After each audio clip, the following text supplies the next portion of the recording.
So good evening, ladies and gentlemen. Namaskar. मैं Swapnil आत्मने, along with my colleague Jitendra Bajpayee ji, welcome you all on the behalf of NJ Partners and entire NJ sales team. Welcome you. We hope you all are safe and secure along with your family, and you are taking utmost care of your loved ones. दोस्तों, जैसा कि आप जानते हैं कि आज का ये सेशन जो है understanding regular income options from mutual fund, इसके ऊपर है. But before that, can I have the presentation on the screen, please?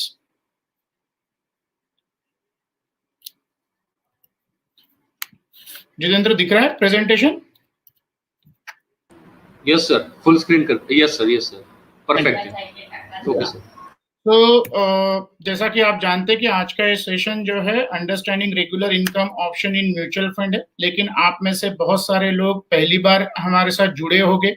जो सैटरडे स्कूल है उसमें हम normally our endeavour is that to just to give the knowledge to all the investors so as to take the inform decision. तो जो first time जुड़े हैं उनके लिए मैं थोड़ा एनजे के बारे में इंट्रोडक्शन देना चाहूंगा. NJ wealth is a B2B platform provider for all the financial products to the distributor in India. So हम डायरेक्टली आपके साथ इंटरेक्ट नहीं करते हैं, हम अपने चैनल पार्टनर्स द्वारा आपके साथ इंटरेक्ट करते हैं. We have started our operation in 1994 and currently we are having almost 40,000 channel partners through which we are providing various services. So we are having almost more than 100 branches with an employee strength of 1500 and managing asset under advice of almost more than 1 lakh crore, which makes us the largest distribution house in India.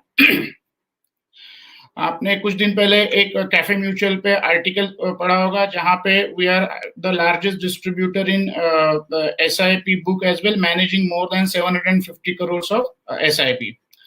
आप हमारे channel partner द्वारा mutual fund, equity, ETF, bonds, FD, NPS, loan against mutual fund, insurance और PMS भी ले सकते हैं.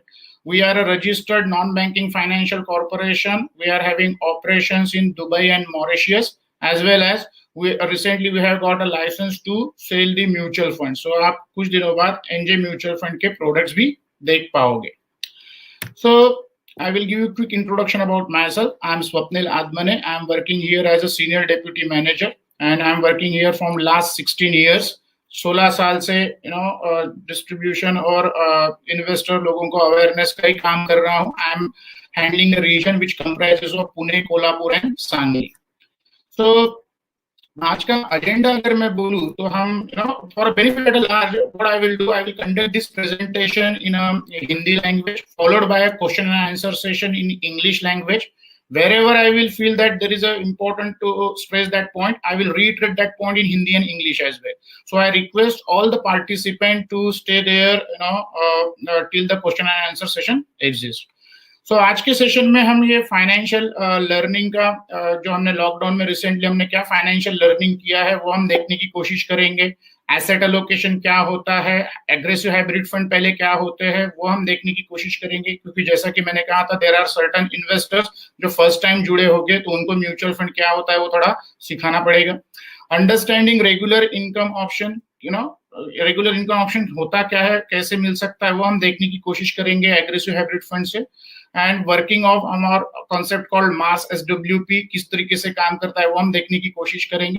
And how you can use this option for what financial goals आप इसको यूज कर सकते हैं वो हम देखेंगे. एंड अंत में how to invest into this portfolio वो भी हम देखने की कोशिश करेंगे.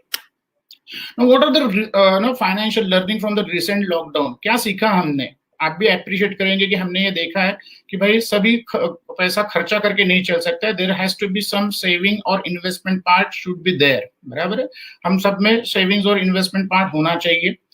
ओके हमने ये भी देखा कि क्या हमारे डिस्क्रिशनरी और नॉन डिस्क्रिशनरी एक्सपेंसेस हो सकते हैं. डिस्क्रिशनरी एक्सपेंसेस यानी those which we can postpone, इतना नेसेसरी नहीं है. तो कौन से हमारे अनिवार्य खर्चे हैं, कौन से हमारे अनिवार्य खर्चे नहीं है वो भी हमें मालूम पड़ गया होगा.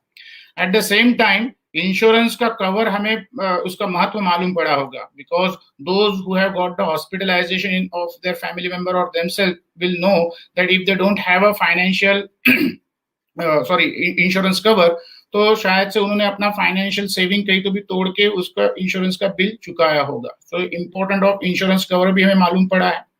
एसेट एलोकेशन का इंपॉर्टेंस मालूम पड़ा है, क्योंकि हमने अगर कोई पूरा का पूरा रुपया एक एसेट क्लास में डाला होगा and because of this lockdown वो एसेट क्लास से हम पैसा निकाल नहीं पाए तो हमें प्रॉब्लम फेस करना पड़ा होगा। सो हमें अलग अलग एसेट क्लास में पैसे डालने की जरूरत है, ये महत्व मालूम पड़ गया होगा।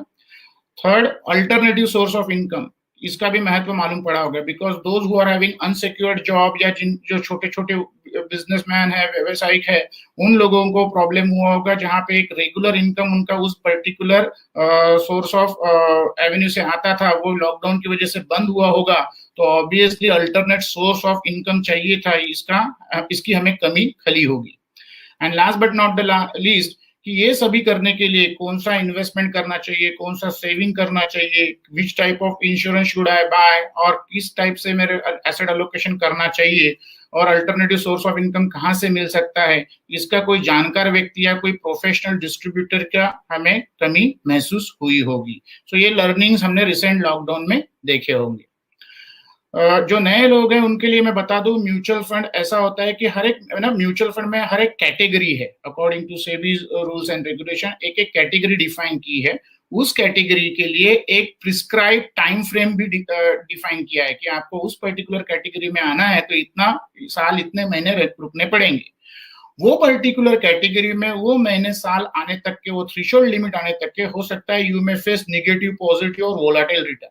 बट जैसे ही आप उस थ्रेशोल्ड कैटेगरी को क्रॉस करते हो तो म्यूचुअल फंड में रिटर्न उस कैटेगरी से पॉजिटिव आने के चांसेस बढ़ जाते हैं। ओके, दूसरा हमने ये देखा था कि एसेट एलोकेशन भी बहुत पिवोटल रोल अदा करता है as far as your goal, financial goals is concern. तो मैं जस्ट आपको एग्जांपल बताता हूँ। बहुत सारे लोग बात करते हैं एसेट एलोकेशन की, but how it is actually work ये अपने को समझना है। तो आप क्लाइंट ए हो, मैं क्लाइंट बी हूँ, हम दोनों के पास 10 लाख रुपीस थे। At the start of financial year 2007 हमने डिसाइड किया था कि 50% इक्विटी में रखेंगे, 50% डेट में रखेंगे। तो हम दोनों ने 5 लाख ईच इक्विटी और डेट में इक्वली डिवाइड कर दिए। कैलेंडर ईयर 2007 में एंटायरली ऐसा हुआ कि इक्विटी मार्केट 62% ग्रोथ हुआ, तो 5 लाख का 62% 8,10,000 रुपीज बना, जबकि एफडी में 5 लाख का 8% यानी 5,40,000 हम दोनों का बना। तो हम दोनों के 10 लाख के 13.5 लाख रुपए at the end of calendar year 2007 बने। आप you being a discipline investor, आपने ये ठाना था कि भाई every 1st of January whatever amount will be there, हम उसका 50-50 करेंगे। सो 13,50,000 का 50% अगर करना है तो 6,75,000 आपको निवेश रखना पड़ेगा, जबकि वो अमाउंट है 8,10,000। तो आपको ऑलमोस्ट 1,35,000 1,35,000 का प्रॉफिट बुक करना पड़ा। और वो आपने प्रॉफिट बुक करके घर नहीं लेके गए, आपने वो डेट में ट्रांसफर किया, तो 5,40,000 बिकम अगेन 6,75,000 इक्वल हो गया। आई बिकेम ग्रीडी, मैं थोड़ा लालची हो गया और मैंने वैसे का वैसा ही रखा। Now what happened during 2008 calendar year, market came down because of the sub prime crisis. तो सब प्राइम क्राइसिस से 57% नीचे गिरा, तो आपका जो 6,75,000 है वो 57% होके 2,90,000 हुआ होगा। मेरा 8,10,000 पे 57% नीचे गिर के 3,48,000 हुआ होगा। लेकिन जो आपके 8% बने वो 6,75,000 पे बने, तो वो 7,29,000 हुआ। सो आपके टोटल बने 10,19,000, मेरे जो बने 9,31,000। ओके, सो यही पे मैंने आपसे कम पैसे कमा लिए। ओके, बिकॉज मैं गिरा ज्यादा इस पे और आप बढ़े ज्यादा इस पे। ओके, नाउ अगेन आपने यही सोचा कि after 2 years down the line 10 lakh का 10,19,000 हुआ है, what ever will be amount, हमें 50-50% उसका निवेश करना है। So what did you do, you do the 50% of both. तो अभी कितना हो गया, 2,90,000 का 5,09,000 करना है। So you are not going to take out money from your pocket. What you are going to do, आप ये 7,29,000 से 2,19,000 रुपीज निकालेंगे और यहाँ पे निवेश करेंगे। Okay, so what यहाँ पे आपका इक्वल हो गया। Now I kept that money just like that because I get scared of market fall. Now what happened again in the calendar year 2009, market again bounce back with 88%. So आपके जो 88% return बने हुए 5,09,000 पे बने होंगे, जबकि मेरे 88% रिटर्न 3,48,000 पे बने। सो बाय डूइंग सो आपका 10 लाख का एक कंप्लीट मार्केट साइकिल, मार्केट ऊपर गया, मार्केट नीचे गया, तो आपका 15 लाख रुपीस बना, जबकि मेरा बना 10 लाख का 75,000। अब ये पूरे डिस्कशन में कहीं मैंने आपको बताया नहीं कि अब मार्केट ऊपर जाने वाला है या अब मार्केट नीचे जाने वाला है, या आप ए स्कीम में से निकाल के बी स्कीम में डालो या सी स्कीम में डालो। आपने क्या किया, on every rise and fall एक पर्टिकुलर टाइम फ्रेम में आपने अपने एसेट एलोकेशन को रिस्टोर किया। तो जो ये इन्वेस्टर ये कंप्लीट मार्केट साइकिल में एसेट एलोकेशन को रिस्टोर करता है, वो नॉर्मली वो कंप्लीट साइकिल के बाद अच्छा रिटर्न कमा सकता है। नाउ ये आप खुद बाहर से कर सकते हो, जैसे हम अपना कंसेप्ट है मार्स, वहां से हम करते हैं। So you can select the any portfolio of the Mars, जहां पे हम asset allocation varying from 0% debt to 10% 90% debt रख सकते हैं, या फिर आप ये इनहेरेंटली प्रोडक्ट चूज करके भी कर सकते हो जहां पे ये इनबिल्ट एसेट एलोकेशन होता है। तो फॉर एग्जांपल हाइब्रिड फंड, उसमें भी अग्रेसिव हाइब्रिड फंड। तो हम देखेंगे कि अग्रेसिव हाइब्रिड फंड किस तरीके से काम करते हैं। तो नॉर्मली अग्रेसिव हाइब्रिड फंड में 65 to 80% जो पोर्शन होता है वो आपका इक्विटी में जाता है, equity gives you growth component, and जो आपका 20 to 35% है वो आपका डेट में जाता है, स्टेबिलिटी प्रदान करता है। Okay, so it's a combination of 65-35। तो मार्केट ऊपर जाएगा तो भी 65-35 होगा, और मार्केट नीचे आएगा तो भी 65-35 ये inbuilt aggressive hybrid fund asset allocation करता है। Now, how we can use this for a extra income or regular income? Because ये एक्स्ट्रा इनकम जो है ना, वो हम अभी जानने की कोशिश करते हैं। हर एक व्यक्ति को एक्स्ट्रा इनकम पसंद है या रेगुलर इनकम पसंद है। Okay, almost every investor community want कि भाई मैं जो पैसा निवेश कर रहा हूँ वो मेरा जो लागत का अमाउंट है वो कितने जल्दी मुझे वापस मिले, तो for that I should get regular income. May be intention behind that could be this. इसीलिए लोग नॉर्मली क्या करते हैं, रेंटल या रेंट पे लगाते हैं रेसिडेंशियल या कमर्शियल प्रॉपर्टी, या फिर नॉर्मली बैंक एफडी या बॉन्ड से इंटरेस्ट कमाते हैं। This is the way normally one earns the regular income. तो अपने अपने प्रोज है, अपने अपने कॉन्स है हर एक एसेट क्लास के। तो जैसे हम रियल एस्टेट की अगर बात करें तो रियल एस्टेट में मैं जस्ट एग्जांपल देता हूं। मैं पुणे में जहां रहता हूं वहां पे almost 2 BHK flat 50 lakh rupees का आता है, और वहां पे जो रेंटल है वो 10,000 रुपीज पर मंथ है, यानी साल में हमने 1,20,000 रुपीज रेंट कमाया। ओके, नाउ 50 लाख के ऊपर 1,20,000 यानी 2.4% रेंटल यील्ड बैठा। तो ये जो यील्ड है वो 2 to 3% है एक्चुअली। कमर्शियल प्रॉपर्टी लेंगे तो 3.5 ज्यादा से ज्यादा हो सकता है, उसके ऊपर नहीं। Okay, again there is a high maintenance cost is there, tenancy issue is there. Okay, आपको पुलिस वेरिफिकेशन करना है, एग्रीमेंट करना है, अगर वो टेनेंट ने प्रॉपर इंक्रोचमेंट कर लिया तो फिर लीगल बैटल भी लड़ना है। ऑब्वियसली डॉक्यूमेंटेशन एंड लीगल जो मैंने आपको बताया वो भी हाई है। Secondly bank FD, bank FD में से भी आप रेगुलर इनकम कमाते हो, तो उसका भी अगर मैं एग्जांपल दूं, let's say I am having 20 lakh rupees of FD and I am earning 5% return on that, तो 20 लाख के ऊपर 5% यानी 1 लाख रुपीस पर एनम मुझे खर्चा निभा रहा हूं। But what will happen 10 years down the line, जो 20 लाख रुपीस का मैंने एफडी किया है वो 10 years down the line 20 lakh rupees ही मुझे वापस करेगा, but the value of today's 20 lakh and value of 20 lakh 10 years down the line, इसमें डिफरेंस है, जमीन आसमान का फर्क है। जो आज 20 लाख से 20 लाख से जो खरीद सकता हूं वही 10 साल बाद 20 लाख से मैं खरीद नहीं पाऊंगा। सेकेंडली कि भाई जो इंटरेस्ट रेट होंगे वो obviously we are going to the developed economy, तो होगा लॉन्ग टर्म में इंटरेस्ट रेट कम ही होंगे। तो हमारा जो 5% का जो एफडी था वो 10 साल बाद मुझे 4% का एफडी देगा, यानी 10 साल बाद मैं वो एफडी अगर रिन्यू करूंगा तो 20 लाख के ऊपर 1 लाख रुपीस नहीं मिलेंगे, फिर वो 80,000 रुपए मिल सकते हैं। एंड थर्डली कि भाई वहां पे जो मेरा घर खर्चा है जो आज 1 लाख रुपीस पर एनम है वो 10 years डाउन द लाइन वो 1 लाख रुपीस नहीं रहेगा, वो बढ़ जाएगा। तो मैंने पैसे की वैल्यू कम कर दी, मेरा आने वाला इनकम कर दिया कम हो गया, लेकिन मेरा घर खर्चा बढ़ गया। तो ये एफडी का एक प्रॉब्लम है। Again along with that coupled with that क्या होगा, high taxation. So interest income कहता है एफडी का इनकम जो होता है, तो according to your tax bracket you need to pay the tax. Okay, so आप 10% पे हो, 20% पे या 30% हो, अकॉर्डिंगली आपका इंटरेस्ट से टैक्स निकल जाएगा। And as I told you there is no capital appreciation, तो 20 लाख का आपको 20 लाख ही मिलेगा। So is a better solution available, कोई अच्छा सोल्यूशन अवेलेबल है अपने पास? तो yes, we are having a concept or you can say tool called MARS. MARS stand for Mutual Fund Automated Rebalancing System, और उसी में हमारा SWP पोर्टफोलियो यानी सिस्टमैटिक विड्रॉल पोर्टफोलियो, वो आपके लिए एक अगेन एवेन्यू है रेगुलर सोर्स ऑफ इनकम के लिए। तो पहले हम जानने की कोशिश करते हैं कि what is SWP, systematic withdrawal plan क्या होता है। तो सिस्टमैटिक विड्रॉल प्लान यानी क्या, it's a facility in a mutual fund where you can get the fix monthly income from your mutual fund portfolio. तो एक महीने के फिक्स तारीख को आपको एक फिक्स अमाउंट आपके बैंक में जमा हो जाता है, आप एक मुश्त राशि अपने म्यूचुअल फंड में निवेश करते हो और मंथ ऑन मंथ बेसिस या क्वार्टरली बेसिस पे आप एक फिक्स राशि आप निकालते हो। ओके, इसमें क्या होता है कि आपकी जो राशि निकल रही है उतने वर्थ, उतने अमाउंट की आपकी यूनिट्स रिडीम होते जाते हैं, और वो रिडीम होने के बाद जो पैसा है depending upon the category of scheme, अगर वो डेट कैटेगरी है तो T+2 में, लिक्विड कैटेगरी है तो T+1 में, और इक्विटी कैटेगरी है तो T+3 में आपके बैंक अकाउंट में पैसा जमा हो जाता है। तो this is how systematic withdrawal plan works. Now how Mars systematic withdrawal plan works. तो मैंने जैसा कहा था कि मार्स हमारा जो पोर्टफोलियो, उसमें हम क्या करते हैं, हम एसेट अलोकेशन करते हैं प्रॉपर, और उसमें से नॉन परफॉर्मिंग जो स्कीम होती है वो पीरियोडिक लेवल पे हम उसको good performing consistent performing scheme से रिप्लेस करते हैं।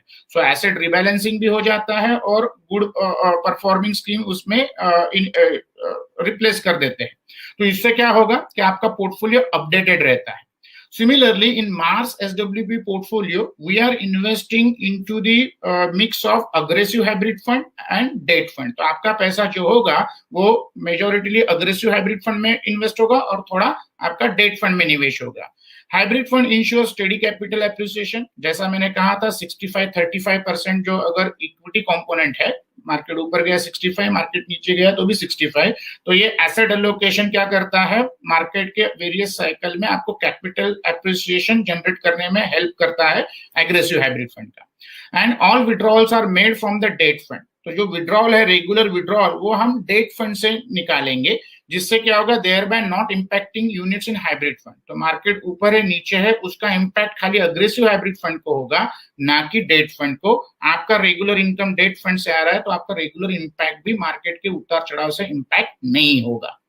The portfolio get rebalanced annually, weeding out non-performing funds and replacing them with the good performing fund. So ये जो मार्स का सिस्टमैटिक विड्रॉल पोर्टफोलियो वो साल में एक बार रिबैलेंस होगा। ओके, जिसमें हम देखेंगे कि अगर कोई aggressive hybrid fund non performing है तो उसको हम रिप्लेस करेंगे good consistent performing hybrid fund से, अग्रेसिव हाइब्रिड फंड से। And also debt fund get replenished annually so that your annually withdrawal continues unabated। और उससे क्या होगा, साल में एक बार जब हम रिबैलेंसिंग भी कर रहे हैं और रिस्ट्रक्चरिंग कर रहे हैं तो जो भी पोर्टफोलियो होगा उसका भी mix of aggressive hybrid fund और डेट फंड में हम रिप्लेनिश कर देंगे जो भी पोर्टफोलियो की वैल्यू होगी, सो दैट आपका जो विड्रॉल डेट फंड से चल रहा है वो अनइंटरप्टेड रहे। सो किस तरीके से काम करता है थोड़ा सा ध्यान दीजिएगा। हम एग्जाम्पल से भी ये देखने की कोशिश करेंगे। तो पहले इस पोर्टफोलियो में मिनिमम इन्वेस्टमेंट जो है वो 3 लाख रुपए का है, और आप मैक्सिमम विड्रॉल जो है पर एनम वो 7% से निकाल सकते हो। ठीक है, सो अगर मैं इसका बात करूं कि भाई हाउ इट वर्क्स, तो मैं जस्ट ये 3 लाख और 7% का क्या हिसाब है वो हम देखने की कोशिश करेंगे। तो जो नॉर्मली आप इस पोर्टफोलियो में निवेश करेंगे उसका 90% पोर्शन आपका जो है वो अग्रेसिव हाइब्रिड फंड में जाएगा, और 10% पोर्शन जो है वो आपका डेट फंड में जाएगा। सो अभी जस्ट एग्जांपल लेते हैं कि 3 लाख का 90% यानी कितना हो जाएगा, ऑलमोस्ट 2,70,000 रुपीज, और 10% यानी 30,000 रुपीज आपका डेट फंड में जाएगा। 7% से विड्रॉल आपका अगर देखना है तो 3 लाख के ऊपर 7% यानी कितना होता है, ऑलमोस्ट 21,000 आप इस पोर्टफोलियो से विड्रॉ कर पाओगे। ओके, सो 21,000 डिवाइडेड बाय अगर मैं 12 भी करता हूं तो ऑन एवरेज 1700 या 1800 के आसपास पर मंथ होगा।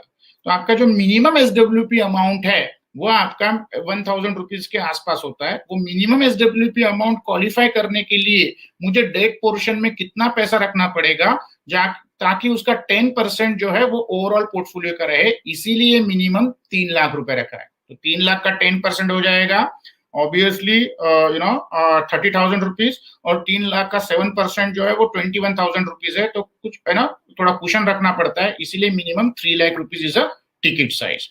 Now, monthly SWP happens from the debt fund only, no monthly redemption from the hybrid fund. This is the peculiar feature of this particular portfolio. तो जो आपका monthly withdrawal रहेगा वो आपका debt fund से निकलेगा, so that equity aggressive hybrid fund market के उतार चढ़ाव को asset allocation द्वारा संभल सके, वहां से कोई withdraw ना कर सके, इसीलिए. Then debt fund is replenished annually during the rebalancing cycle. तो अभी फिर से एक एग्जांपल लेते हैं कि लेट से आपने 10 लाख रुपए डाला, 10 लाख रुपए का 90% अग्रेसिव हाइब्रिड फंड में गया और 10% डेट फंड में गया. ये 10% से आपने टोटल 7% का विड्रॉल निकाला, यानी 10 लाख के ऊपर 7% यानी 7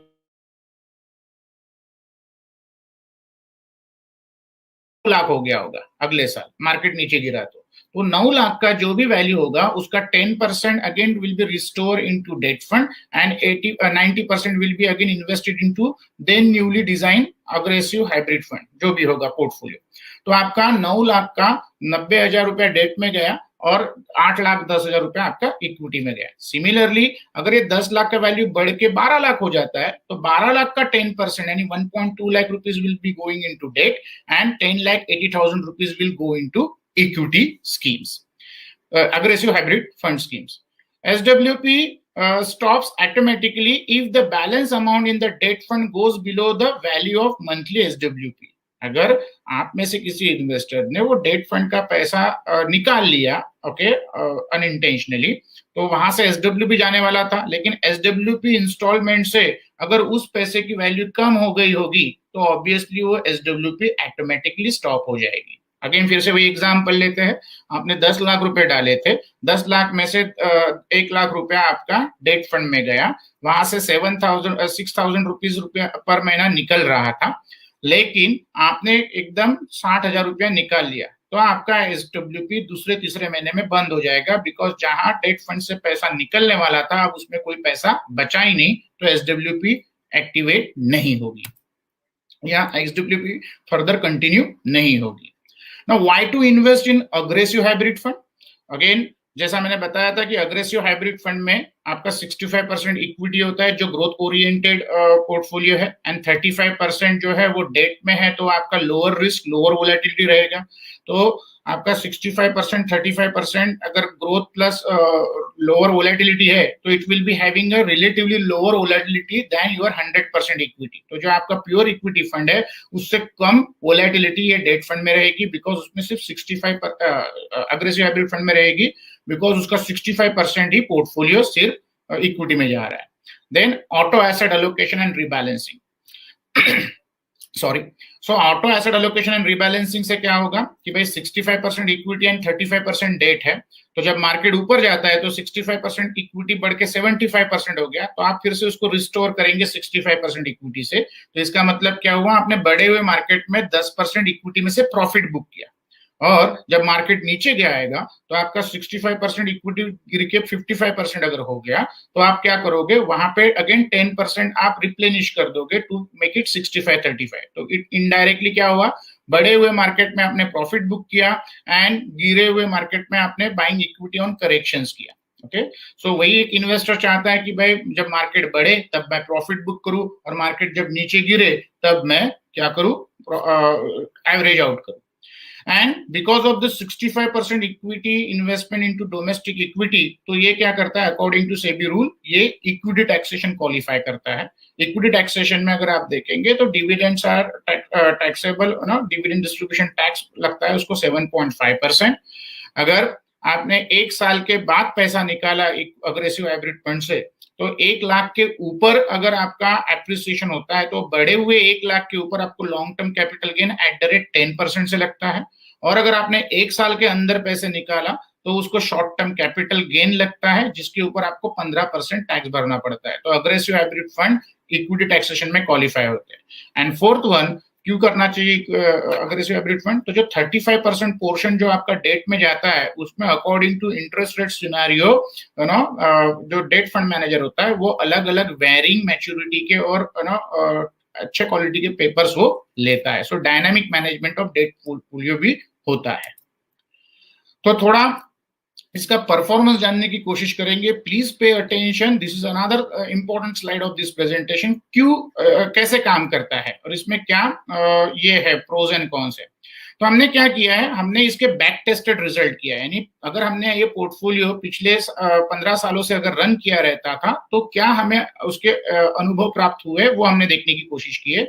सो we have taken the observation from March 06 to March 21। Okay, तो 15 ईयर्स का हमने ये ऑब्जर्वेशन लिया है, जिसमें हमने 5 years rolling return and 10 years rolling return लिया है। यानी अगर मैंने March 06 में पैसे लगाए रहते थे, मैंने ये SWP चालू किया रहता था, तो मैं 5 साल बाद यानी March 2011 में देखता था। और ये रोलिंग रिटर्न का फ्रीक्वेंसी क्या है, तो क्वार्टरली है, यानी हर क्वार्टर ऐसा चेक करता था। तो मार्च के बाद का क्वार्टर आएगा जून, मैंने जून 06 को पैसे लगाए रहते थे, तो जून 2011 को अगर मैंने निकाले रहते थे तो क्या होता था।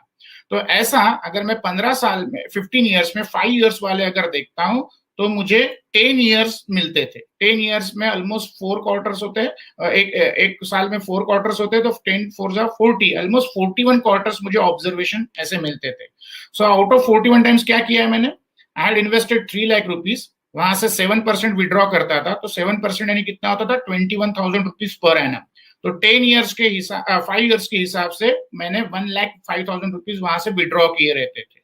तो ऐसा मैं 41 टाइम्स करता था, तो 41 टाइम्स का जो एवरेज रिटर्न बना वो 11.3 था, यानी ये 1,05,000 विड्रॉ करने के बाद एवरेज एक इन्वेस्टर को 3,78,000 रुपीज मिलते थे।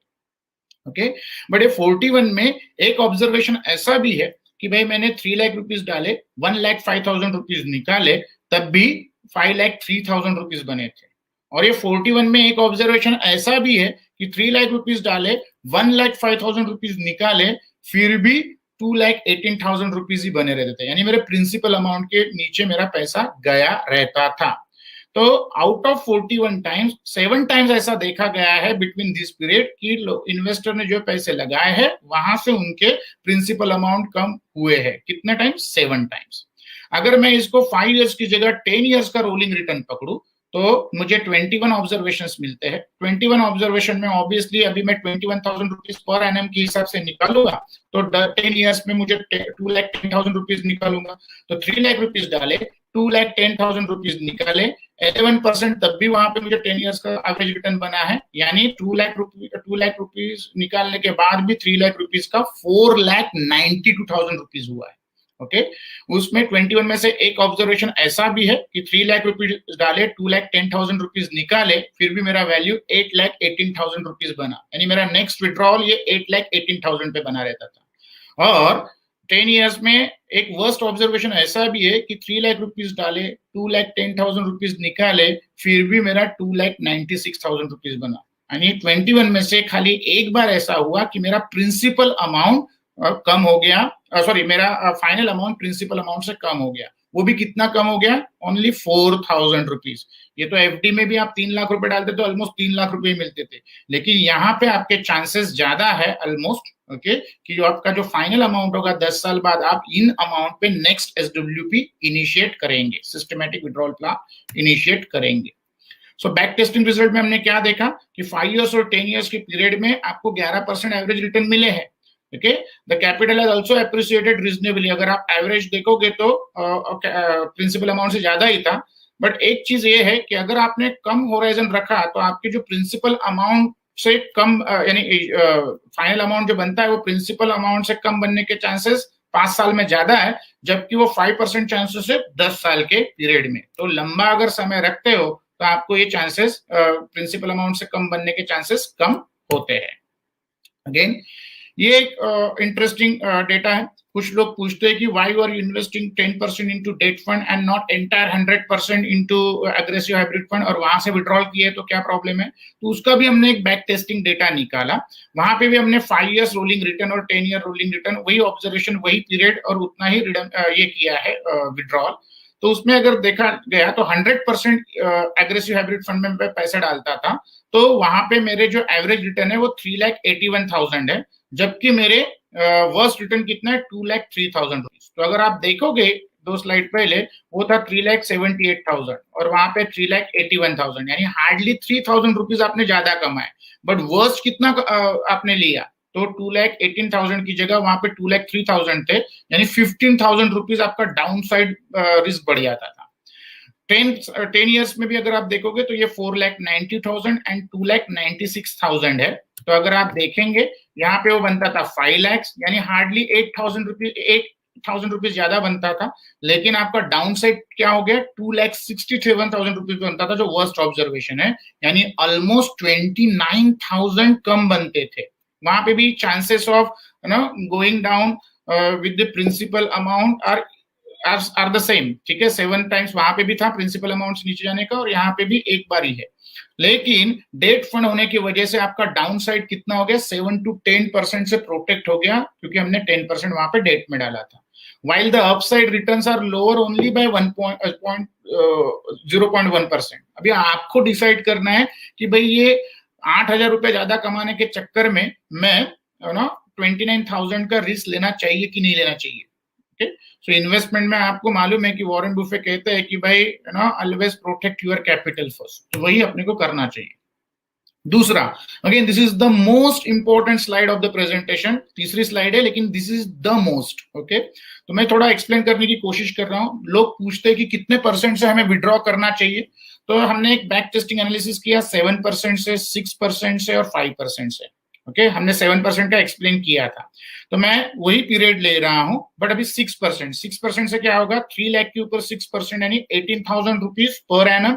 तो 5 साल में कितना हो जाएगा, 18,000 इंटू 5 90,000, एंड 10 ईयर्स में I would be withdrawing 1,80,000 rupees. Similarly 5% में अगर आप 3 लाख का 5% करोगे तो 15,000 रुपीज पर एनम, 5 ईयर्स में हो जाएगा 75,000 एंड 10 ईयर्स में हो जाएगा 1,50,000 रुपीज। तो मैं थोड़ा 7% और 6% का कंपैरिजन करता हूं। अगर आप देखोगे कि भाई ये 41 टाइम्स में 7% में 5 ईयर्स में 3,78,000 था, बट अगर आप 6% से विड्रॉल करते थे तो एवरेज कितना बना है, 3,97,000, यानी यहां से ज्यादा हो गया। इवन द बेस्ट ऑब्जर्वेशन जहां पे 7% से 5 साल में विड्रॉ करते हो तो 5,03,000 है, यहाँ पे कितना है वो 5,21,000। अगेन बेस्ट ऑब्जर्वेशन भी बीट कर रहा है 6% विड्रॉल से। एंड जो वर्स्ट ऑब्जर्वेशन है 2,18,000, वहां पे कितना है 2,40,000 इन 6%, तो यहाँ पे भी ये वर्स्ट ऑब्जर्वेशन भी थोड़ा रिकवर कर गया। And in fact in a 10 years period अगर आप देखोगे तो average return in a 7% withdrawal is 4,90,000, whereas here 5,47,000, and the best observation in a 7% withdrawal is 8,18,000, whereas in 6% it is 8,72,000, and the worst observation 10 years में 2,96,000 था 7% withdrawal से, वही 6% withdrawal से कितना है 3,59,000, यानी with 6% withdrawal none of the time your amount has gone below the principal amount, okay, after 10 years। तो this is the best part. हमने जो बोला था कि हमें अगर अपना प्रिंसिपल अमाउंट खोना नहीं है तो कितने परसेंट से हमें देखना चाहिए, तो अकॉर्डिंग टू दिस ऑब्जर्वेशन 6% से अगर आप विड्रॉ करते हो और 10 साल से अगर आप होराइजन रखते हो तो आई थिंक ये आपको बेस्ट कॉम्बिनेशन दे सकता है। एंड सेकेंडली, आज 6% से टैक्स फ्री रिटर्न आपको कहाँ पे मिलेगा, ओके, या लोएस्ट टैक्स रिटर्न से कहाँ पे मिल रहा है, जो भी मिल रहा है, कोई भी अगर गारंटेड रिटर्न दे रहा है वहां पे रिस्क एसोसिएट होगा, जरूर होगा, क्योंकि नेशनलाइज्ड बैंक तो कोई भी 6% से नहीं दे रही है, ओके। सो ये पोर्टफोलियो किस तरीके से काम करेगा, तो करंट पोर्टफोलियो ये है। आज के डेट में जो आप हमें 100 रुपया दोगे, वो 100 रुपए का 90% will go into the aggressive hybrid fund and 10% will go into the debt fund. आज के डेट में वो डेट फंड है Aditya Birla sun life money manager fund, and the 4 aggressive hybrid fund में जो 90% वो होगा वो इक्वली डिवाइडेड होगा, तो 22.5% ईच, ओके। सो दूसरा एक हमने क्या किया है कि कैलकुलेशन निकालने की कोशिश की है कि भाई 6% विड्रॉल से हम कितना निकाल सकते हैं। तो अगर आप इसका एक फॉर्मूला है, 5,000 रुपीज जो भी आपको मंथली विड्रॉल चाहिए उसका 200 टाइम्स आपने निवेश करना चाहिए। तो 5,000 का 200 टाइम्स यानी कितना हो जाएगा, 6% विड्रॉल से 200 टाइम्स यानी 10 लाख। अगर आपको 40,000 रुपया महीना चाहिए तो उसका 200 टाइम्स इज 80 लाख। अगर आपको 6% से 1 लाख रुपीज मंथली चाहिए तो उसका 200 टाइम्स होता है 2 करोड़ रुपीज। उस हिसाब से आप देख सकते हैं। याद रखिएगा आप 7% भी जा सकते हो। ओके नाउ कि भाई ये कहां कहां पे यूज कर सकते हैं। तो वेरियस टाइप्स ऑफ इन्वेस्टर जो वेरियस एज ब्रैकेट में होगा वो अलग अलग फाइनेंशियल गोल्स के लिए यूज कर सकते हैं। फॉर एग्जांपल कोई सीनियर सिटीजन होंगे तो वो कहां पे देख सकते हैं, तो ये पीसफुल रिटायरमेंट में एज अ ऑप्शन देख सकते हैं। तो एक एग्जांपल लेते हैं, किसी मिडिल क्लास फैमिली का अगर 20,000 रुपीज पर मंथ एक्सपेंसेस है तो उसका 200 टाइम्स यानी 40 लाख रुपीज आप इन्वेस्ट कीजिए। ओके वहां से 20,000 रुपीज निकालिए और अपना रिटायरमेंट पोस्ट रिटायरमेंट लाइफ अच्छे तरीके से जी लीजिए।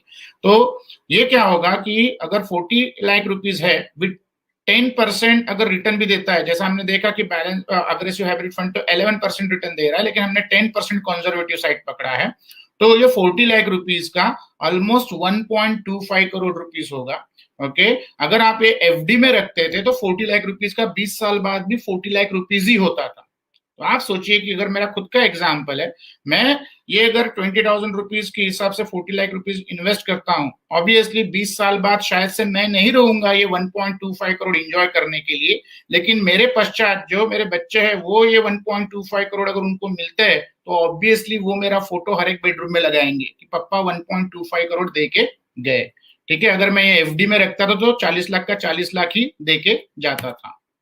सेकेंडली हम कहाँ पे यूज कर सकते हैं, तो हमारे जैसे यंग जो इन्वेस्टर्स है ओके वो अपने बच्चों के पढ़ाई के लिए, या जो दादी दादा है वो अपने नाती पोतियों के स्कूल फीस का भी इससे इंतजाम कर सकते हैं। कैसे, तो नाउ अगर आप देखेंगे कि हर साल स्कूल का फीस कोई भी आप सिटी पकड़ लो ऑलमोस्ट 1 लाख के ऊपर ही है। उसमें ट्यूशन फी आ गई, प्राइवेट कोचिंग क्लासेस आ गए, ट्रांसपोर्टेशन फीस आ गई, फिर कोई एक्स्ट्रा करिकुलर एक्टिविटी लगाई वो आ गई, या डांस क्लासेस लगाए वो हो गए। तो 1,20,000 रुपीज अगर पर एनम फीस है तो उसका मतलब क्या हुआ 10,000 रुपीज पर मंथ। तो उसका 200 टाइम्स यानी कितना 20 लाख रुपीज आप को रखना पड़ेंगे। 20 लाख रुपीज का balance aggressive hybrid fund SWP option में रखिए, वहां से आप 10,000 रुपीज पर मंथ निकालिए, हर साल स्कूल की फीस पे कीजिए, और हो सकता है कि 15 years down the line with 10% growth this 20 lakh rupees will become 43 lakh rupees. Okay तो ये 43 लाख रुपीज से आप अपने नाती पोतियों का या बच्चों का पोस्ट ग्रेजुएशन, ग्रेजुएशन, या फिर आफ्टर पोस्ट ग्रेजुएशन स्टार्टअप कोई बिजनेस चालू करने के लिए ये बिजनेस कैपिटल के तौर से भी आप दे सकते हो।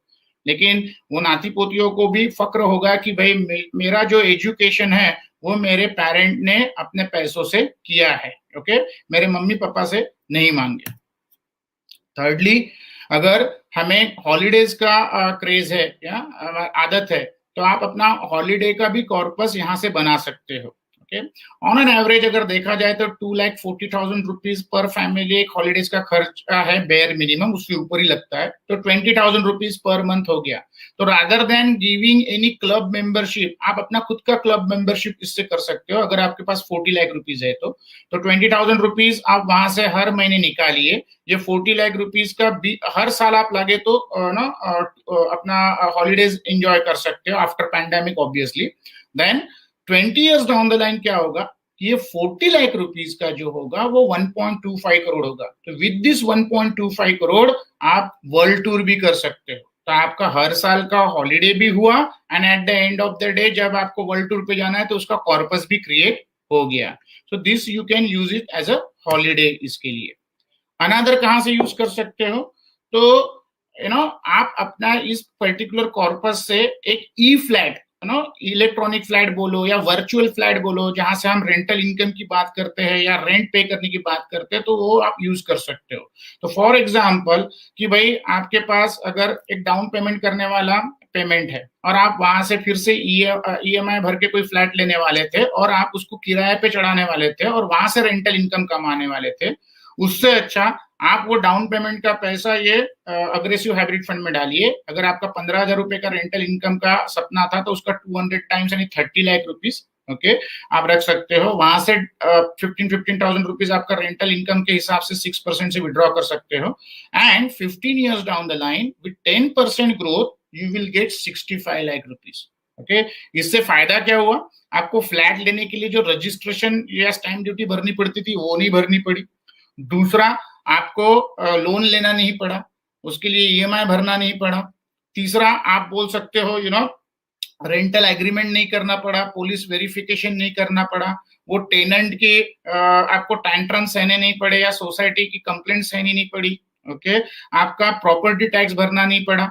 And last but not the least, आपको जो लिक्विडिटी है, कभी भी आप अपना पैसा वापस लेके जा सकते थे। जो वो आप एक्चुअल फ्लैट अगर लेते थे तो वो आपका लिक्विडिटी थोड़ा बहुत हैम्पर करना पड़ता था। तो ये सब चीजें आपकी यहाँ से सेव हो गई। Okay, and last but not the list is very important, संपूर्ण सुरक्षा। हम हमेशा अपने इन्वेस्टर को कहते हैं कि एक आपके पास हमेशा 4 डी से आपको कवर होना चाहिए। D for death, untimely death, उसके लिए लाइफ इंश्योरेंस कवर होना चाहिए।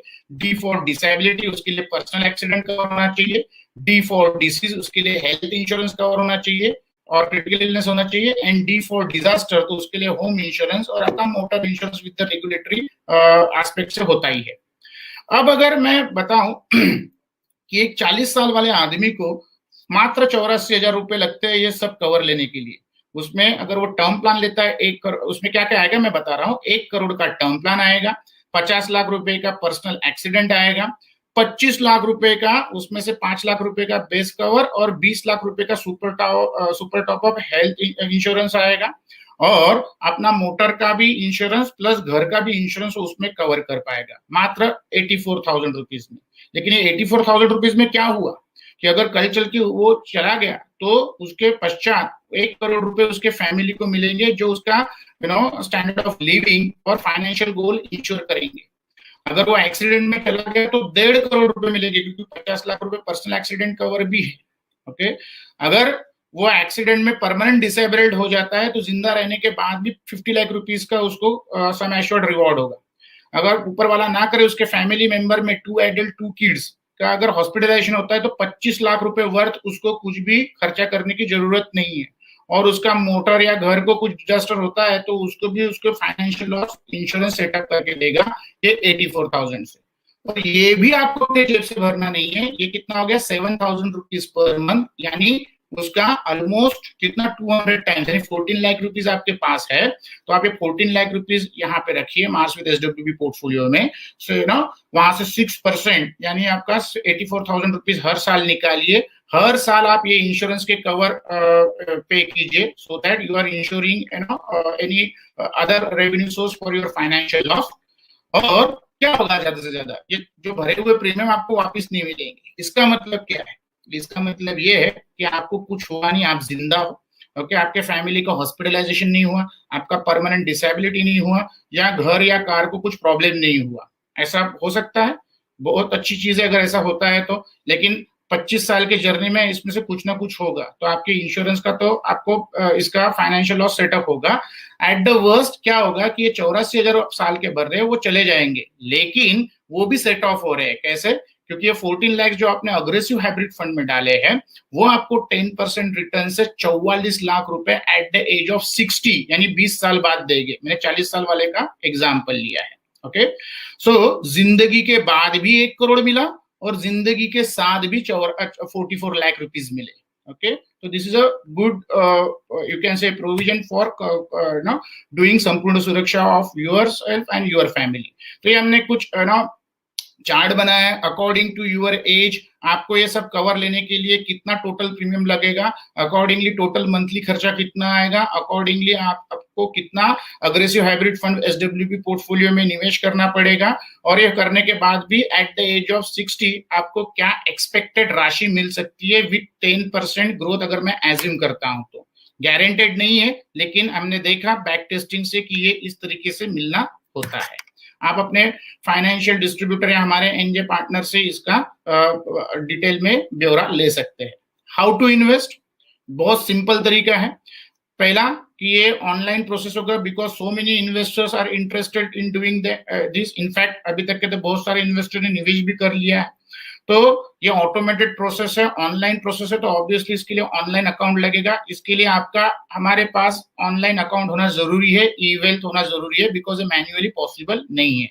अगर आपका ई वेल्थ है तो आप ऑनलाइन इसमें निवेश कर सकते हो by selecting Mars SWP portfolio and through fresh purchase as well as switching your existing units. तो आपके पास अगर एग्जिस्टिंग यूनिट्स है तो भी आप वो स्विच कर सकते हो, और आपके पास फ्रेश पैसा है तो भी आप निवेश कर सकते हो।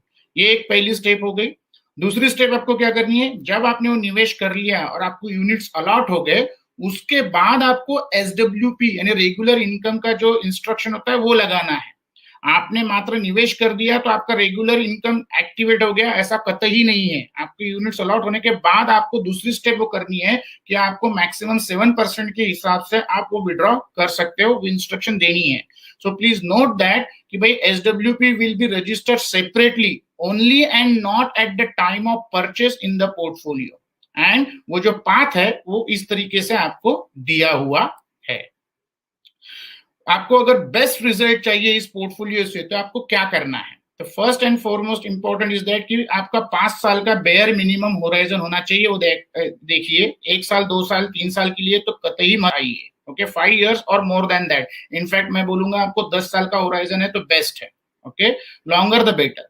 पहला कि भाई हम अग्रेसिव हाइब्रिड फंड में आपका 90% पैसा इन्वेस्ट कर रहे हैं, तो ऑब्वियसली वो इक्विटी ओरिएंटेड स्कीम है। तो इक्विटी ओरिएंटेड स्कीम नॉर्मली आपका मार्केट के ऊपर उतार चढ़ाव के इम्पैक्ट रखती है। तो शुरुआत में हो सकता है कि you may see volatility in the short term, okay, depending upon the market movement. वो आपको सहने की मानसिकता होनी चाहिए। दूसरा, however, investor can be rest assured that his monthly income will continue unhindered। तो दूसरा आपको क्या है, वो आप मार्केट के ऊपर चढ़ाव देखने से अच्छा है जो आप विड्रॉ कर रहे हो 6% से या 7% से, उसके ऊपर आपकी नजर होनी चाहिए कि वो मुझे अनइंटरप्रेटेड मिल रहा है ना, वो मेरा पर्पस सॉल्व कर रहा है ना, तो उसके ऊपर आप फोकस कीजिए। Third, it is highly recommended that कि भाई not to check the portfolio value at a regular interval. आप हमेशा रेगुलर इंटरवल को चेक मत करना, बिकॉज हम हमेशा कहते हैं कि इक्विटी में निवेश करना यानी आम के पेड़ लगाने जैसा है। आज आप आम का बीज बोओगे तो 10 साल बाद 12 साल बाद आम खाने को मिलेंगे। लोग क्या करते हैं, ये इक्विटी रूपी बीज बो तो देते हैं, लेकिन रोज हर 2 महीने बाद वो मट्टी कुरेद के देखते हैं कि कितना बड़ा मेरा इक्विटी, कितना बड़ा। अगर आप रोज ऐसा आम के पेड़ के साथ करोगे तो आम लगेंगे क्या? बिल्कुल नहीं लगेंगे। तो सेम, वो तो इक्विटी का पोर्टफोलियो नहीं बढ़ेगा, हो सकता है आपका बीपी बढ़ जाए। So please don't look at the regular interval. Investor need to be disciplined to complete the annual rebalancing process to continue getting monthly income through SWP। जैसा कि आप जानते हैं कि हम 90% एग्रेसिव हाइब्रिड फंड और डेट में 10% रखते हैं, और डेट से ही हम विड्रॉल निकालते हैं। तो 1 साल बाद वो डेट फंड ऑलमोस्ट नील हो जाएगा। फिर से उसको रिप्लेनिश करना है तो हम एनुअल रिबैलेंसिंग ऑर्डर जनरेट करते हैं। वो आपको क्या करना है, एग्जीक्यूट करना है। वो अगर नहीं करेंगे तो फिर आपका एसडब्ल्यूपी रुक सकता है, और वो करने के लिए बहुत सिंपल स्टेप है। हमारे डिस्ट्रीब्यूटर पार्टनर्स आपको हेल्प करते हैं, और with in a few clicks वो पॉसिबल हो सकता है। And the no redemption should be made from the debt fund in any situation apart from the SWP। वो ध्यान में रखिएगा। जो आपका डेट फंड में पैसा है, कल चल के आपको पैसे की जरूरत लगती है तो आप ना अनइंटेंशनली वो पैसा निकालने की कोशिश करेंगे तो वो डेट फंड से बिल्कुल मत निकालिएगा, बिकॉज वो डेट फंड से आपकी एसडब्ल्यूपी जा रही है। अगर आपका फंड एसडब्ल्यूपी अमाउंट से नीचे चला गया डेट फंड में तो आपकी एसडब्ल्यूपी रुक सकती है। So depletion of the money in SWP will lead to premature closing of SWP. तो आपका वो जो पर्पस है वो पूरा फोरफिट हो गया, ओके, जो आपका रेगुलर इनकम का था। सो आपके ये सरल और अनुशासित जो स्टेप्स है वो या अप्रोच है वो आपको इस मार्स विद एसडब्ल्यूपी पोर्टफोलियो से अच्छा बेस्ट रिटर्न कमाने के लिए हेल्प कर सकते हैं। ये 5-6 पॉइंट आपको याद रखने हैं। So simple and disciplined approach from the investor is the only requirement for getting the best result from the investment in the Mars SWP portfolio। Now कुछ क्वेश्चन ऑब्वियसली हमने भी एंटिसिपेट किए हैं, तो वो आप पूछे, इससे बेहतर है मैं ही पहले बता दूं।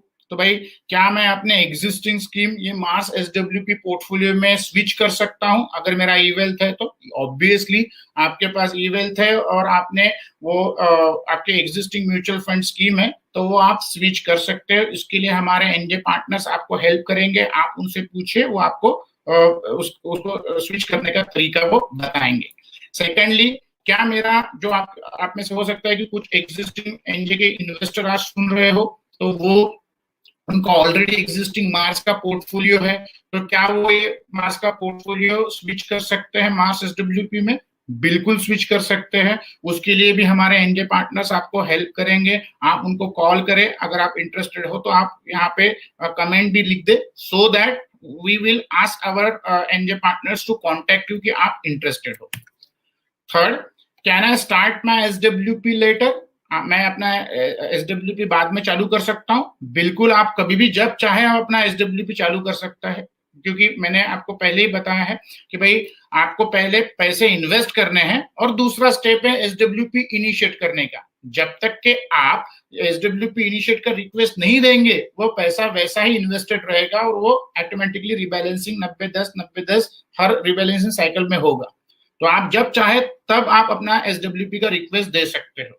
तो आपको लगता है कि भाई मुझे दिसंबर में देना है रिक्वेस्ट एसडब्ल्यूपी चाहिए, तो आप नवंबर में रिक्वेस्ट दो। आपको नवंबर में पैसे चाहिए तो आप अक्टूबर में रिक्वेस्ट दो। लाइकवाइज आप 1 महीने पहले उसका रिक्वेस्ट देना चाहिए।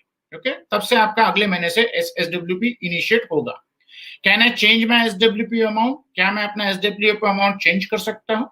बिल्कुल चेंज कर सकते हो। फॉर एग्जाम्पल, आपने 10 लाख रुपीज डाले, विद दी 6% विड्रॉल आप 60,000 रुपीज साल का यानी 5,000 रुपीज का आपने एसडब्ल्यूपी लगाया। ओके, 6 महीने बाद आपने फिर से 10 लाख रुपीज डाले और आपको एसडब्ल्यूपी अमाउंट अभी 10,000 करने का है, बिकॉज आपका 20 लाख रुपीज हो गया है, तो 6% से आपको 10,000 रुपीज पर मंथ चाहिए। तो ऑब्वियसली वो आप कर सकते हो। पहले उसके लिए क्या करना पड़ेगा, जो फर्स्ट अपना 5,000 रुपीज का एसडब्ल्यूपी है वो आपको बंद करना पड़ेगा एंड नया एसडब्ल्यूपी एंटायर 10,000 का आपको लगाना पड़ेगा। आप एडिशनली दूसरा एसडब्ल्यूपी नहीं लगा सकते हो। One Mars SWP portfolio, one SWP request can be entertain. तो आपको पहला 5,000 का बंद करके नेक्स्ट 10,000 रुपीज का चालू करना पड़ेगा। Can I stop my SWP any time? Yes, you can stop. आप अपनी एसडब्ल्यूपी कभी भी जब चाहे तब विद इन अ क्लिक आप बंद कर सकते हो। अगर वो आपको नहीं मालूम है तो आप अपने एनजे पार्टनर के साथ संपर्क में आके वहां से बंद करने के लिए रिक्वेस्ट कर सकते हो। Can I do SWP lower than 7%? Yes, आप 7% से 5%, 3%, 4%, 2%, 6% कितना भी कर सकते हो। मैक्सिमम 7% तक का सीलिंग किया है हमने। In fact we will request you कि भाई lowering the amount of your SWP reduces your capital chances of erosion significantly। तो आपका जो ये है आपका जितना कम आप विड्रॉ करोगे उतना ज्यादा आपका पावर ऑफ कंपाउंडिंग से क्या होगा, पैसा बनेगा 10 years to 15 years down the line, और आपका नेक्स्ट विड्रॉल जो 10 साल 15 साल के बाद होगा वो उतने ज्यादा पैसों पे होगा। तो शुरुआत में जितना कम निकाल सकते हो उतना कम निकालिए। What will be the taxation on this? क्या टैक्सेशन होगा? तो ऑब्वियसली हम अपना पूरा पैसा, मैक्सिमम पैसा जो विड्रॉ कर रहे हैं रेगुलरली वो डेट फंड से कर रहे हैं। तो डेट फंड में टैक्सेशन क्या होता है, 3 साल के अंदर अगर आप पैसा निकालते हो तो शॉर्ट टर्म कैपिटल गेन लगता है, और यहाँ पे तो मैक्सिमम पैसा 1 साल में ही खत्म कर रहे हैं। तो जो डेट फंड में पैसा लगेगा वो short term capital gain attract करेगा, which will be according to your tax bracket. तो अगर आप 0% टैक्स ब्रैकेट में हो तो आपको 0% कुछ टैक्स नहीं लगेगा। 20% टैक्स ब्रैकेट में हो तो आपको 20% से लगेगा, और 30% में हो तो 30% से लगेगा। Will I be able to withdraw money after 5 years from the hybrid or debt fund? Yes, you can withdraw at any point of time, because a Mars is a concept and solution. It is not the product. ठीक है। So underline जो investment हो रहा है वो तो आपका mutual fund में हो रहा है, और आपका mutual fund non lock in है, तो इसीलिए आपका कभी भी निकाल सकते हो। लेकिन याद रखिएगा, however, it is highly recommended that no redemption should be made from any of the funds in the portfolio, especially the debt fund, as it can adversely affect the performance of the portfolio। आपने इसका purpose क्या रखा था? Regular income. अगर आप बीच में से ही पैसा निकाल दोगे तो वो पर्पस क्या होगा? डिफीट हो जाएगा। So invest in Mars SWP portfolio today to be better tension free about your monthly income. Thank you. इसके अलावा भी कुछ डाउट एंड क्वेश्चन है तो एज आई प्रॉमिस कि I will take those question in English so that our English understanding audience will be having a better in-depth understanding of this particular concept. तो जितेंद्र जी आप हो? Hello? Yeah, I am there. So, सारे question का answer already हम लोगों ने दे दिया है, बट कुछ क्वेश्चन यूनिक है. The first question about again taxation point of view. So, some clients wanted to know about more detailing about the tax in mass SWP. Okay, so what I will do, I was anticipating this question. So, no, for a benefit at a large, I have just created the hypothetical example. Let's say if you want to invest 20 lakh rupees, okay, and in this portfolio, so accordingly, what will happen? The 10% will go into the debt fund, and rest 90% with equal allocation of 22.5% each will go into 4 aggressive hybrid fund. So 4.5 lakhs each in aggressive hybrid fund, and 10% of 20 lakh is 2 lakh into debt fund. Okay. Now these are the, let's say, approximate NAV. So accordingly, you will get the units. Proportionately, you will get the units into each scheme. Let's say this scheme grows by 15%, another scheme grows by 20%, third scheme grows by 10%, and this scheme grows by 14%. During this 1 year's time, and E being the debt fund, it will deliver you 5% kind of return. So, you will be withdrawing the money from the debt fund. So, on 20 lakh rupees, probably 14,000 rupees or 6,000, 12,000 rupees per month, 12,500 rupees per month होगा, तो 1,40,000 rupees per annum आप withdraw कर रहे हो 7% से. Okay. Now, 1 year down the line, with this percentage kind of return, your respective scheme will become or give this much of amount 1 year down the line. So A scheme will become 4.5 ka, 5.17 likewise. So your 20 lakh rupees after withdrawal of 1,40,000 rupees will become 20,94,000 rupees. Now again we need to do 10% of this 20,90,000 into debt fund, 2,09,000, and rest 25,000 each into respective aggressive hybrid fund.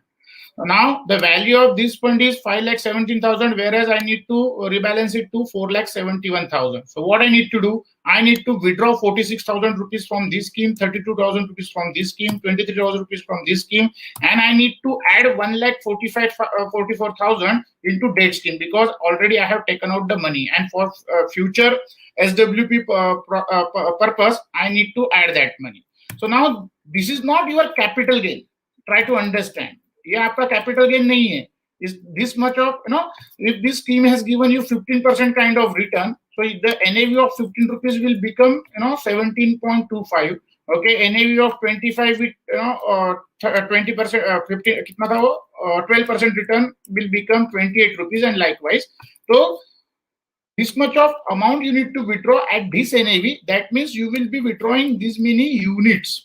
Okay, so आपके units खरीदने तक के जो आपने purchase amount था और आपका जो फाइनल एनएवी था, that difference is actual gain, and not this much amount is your actual gain.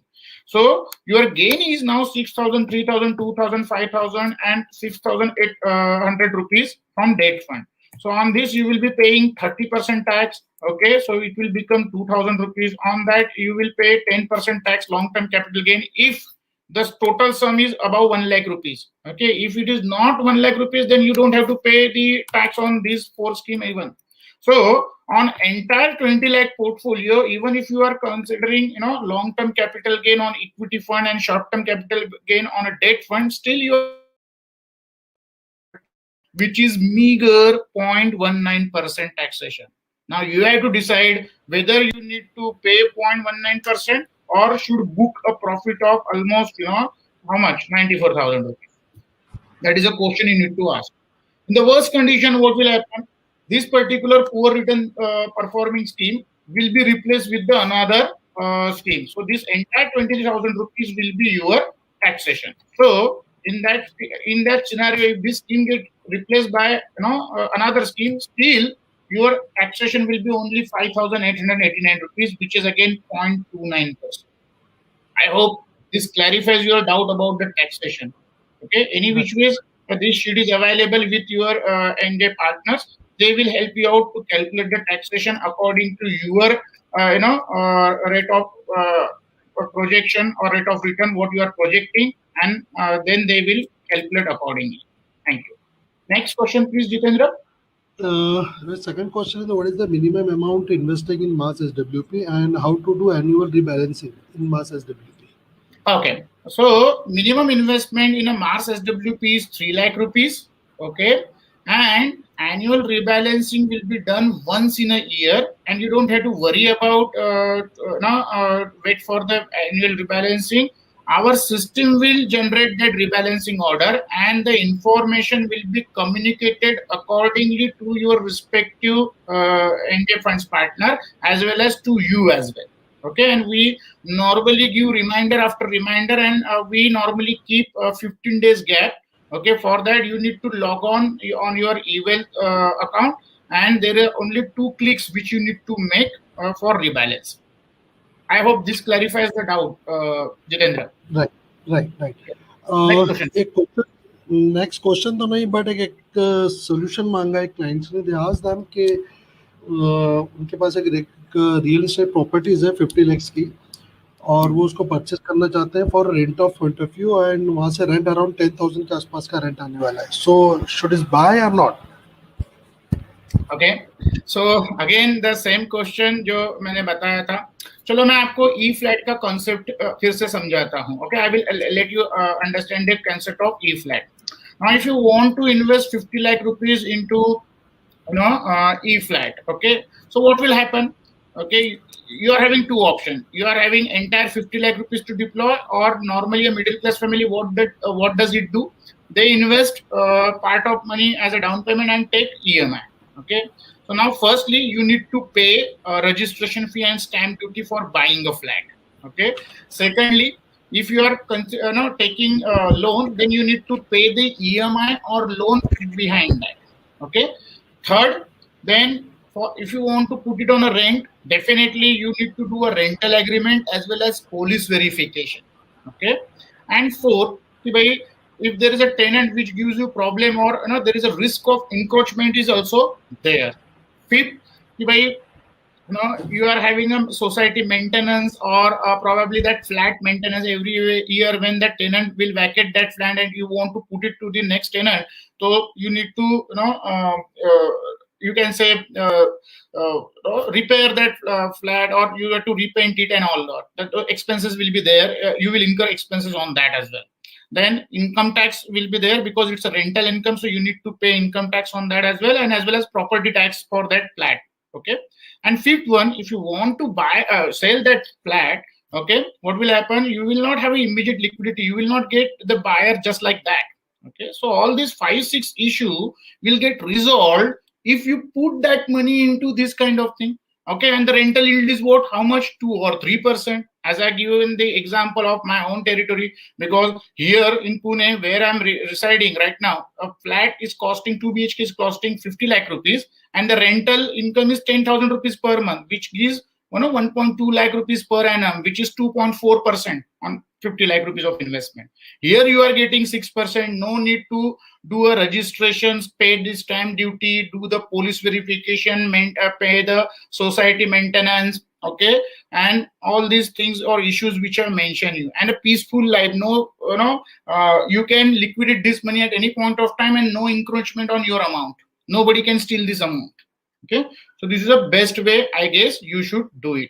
And secondly, if you are expecting let's say this cost of flat will go up, so I will just wanted to give the example. आप अगर एक छोटा सा मैं calculator so let's say आप मुझे बताओ Jitendra, you let me know कि how much property appreciation you are expecting over a period of 20 years. If you bought a flat of 50 lakh rupees, how much you at what price will you be able to sell after 20 years? Give me any abrupt figure. जो भी आता है. Maybe the 10 to 12%. हाँ? 10 to 12% is appreciation. नहीं, amount बोलो, amount में बोलो. 5 crore, 2 crore, 3 crore. So if you're buying a property of 50 lakhs, so after 5 year, my expectation is कि वो around 75 lakhs या 80 lakhs के आसपास लॉट होना चाहिए. मैं 2 करोड़ पकड़ लूं ना, whatever property you are buying worth 50 lakh, after 20 years down the line you will sell it in a 2 crore. It is not Right. okay, so this is 2 crore in 20 years. So how much percentage it is generating return? 7.17%. now okay, चलो मैं ये बात कर लेता हूँ कि अगर let's say if you want to sell that property at 2 crore, there must be somebody to buy that property at 2 crore. Okay, so what will he do? Either he will take the loan or he will buy upfrontly in 2 crore. तो आप मुझे बताओ कि अगर 2 करोड़ का उसको loan लेना है तो obviously he needs to pay minimum 20% as a down payment 40 lakh rupees. For that he needs to take a loan of 1 crore 60 lakh rupees. Okay, and for that he needs to pay a EMI of 1,60,000 rupees. For that his monthly income should be 3,20,000 rupees. Okay, चलो इसका आधा भी कर दो, interest rate कम हो जाए 80,000, तो यहाँ पे 1,60,000 रुपीज होगा. ओके, नाउ टेल मी कि भाई ये जो 80,000 रुपीज का सैलरी है वो 2 लाख या 3 लाख रुपीज अगर करना है तो कौन सा सेक्टर करेगा जितेंद्र? गवर्नमेंट सेक्टर या private sector? Always private sector. Private sector. कौन सा सेक्टर करेगा private sector? Whether it's a profit making private sector और loss making private sector. In this lockdown, those who are making losses, are they giving any salary increment? No, not at all. They will be giving only profit making units are increasing the salaries. बराबर है, तो profit making salary वाला करेगा. तो long term में अगर उसका profit उसको सैलरी इंक्रीमेंट 7% से करना है तो उसका प्रॉफिट 7% से बढ़ना चाहिए कि उससे ज्यादा बढ़ना चाहिए? उस एम्प्लॉयर का प्रॉफिट मोर. तो अगर 12-15% से उसका प्रॉफिट बढ़ रहा होगा तब जाके वो 7% से सैलरी बढ़ा पाएगा. ओके, तो 12% से 15% से उसका सैलरी प्रॉफिट बढ़ता है तो उसके शेयर प्राइस 12% से 15% से लॉन्ग टर्म में बढ़ेंगे कि कम होके? हमने इक्विटी में क्या सुना था कि लॉन्ग टर्म में जितने परसेंट से आपके कंपनी के प्रॉफिट बढ़ते हैं the same proportionate you can expect कि आपका क्या बढ़ना चाहिए? शेयर प्राइस बढ़ना चाहिए. So obviously you need to think whether in a long run your real estate prices will go up or equity prices will go up. Rest I am just giving this thought to you. Okay, next question please. Once more final question is that how to compare with the old monthly income tools available in India as compared to Mass SWP. So last जो भी पुराने tools थे FDs या MIS post MIS tools वो किस prospective के अंदर better होगा as compare to Mars SWP? Okay, so now I have given you the bank FD or postal MIS. You have to think about, I have given the example of 20 lakh rupees. Had I put 20 lakh rupees into FD or MIS, okay, let's say if I'm getting 5% kind of return, so I will be generating a lakh rupees income per annum. Okay, now what will happen after 10 years down the line? This 20 lakh rupees, the maturity amount will become 20 lakh rupees because all the interest component I have eaten up. Okay, but the value of today's 20 lakh will not be the same as the value of 20 lakh 10 years down the line. Inflation wise, the money value of this 20 lakh over a period of 10 years will go down, definitely go down. Secondly, what will happen to interest rate? My 5% interest rate will come down to below 5. Okay, I don't know what interest rate would be, because definitely we are going towards developed economy arena. So in that, what will happen? Your interest rate comes down.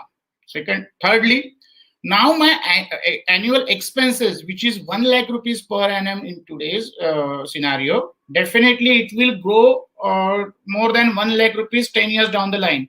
But what will happen? I'm getting lesser than 1 lakh rupees as a interest income. So what I need to do? And what is current middle class family or senior citizen family? We can see they are not renewing this 20 lakh rupees FD. They are renewing only 15 lakh rupees worth FD, and they are keeping aside 5 lakh rupees with them just to bridge this gap of interest rate difference.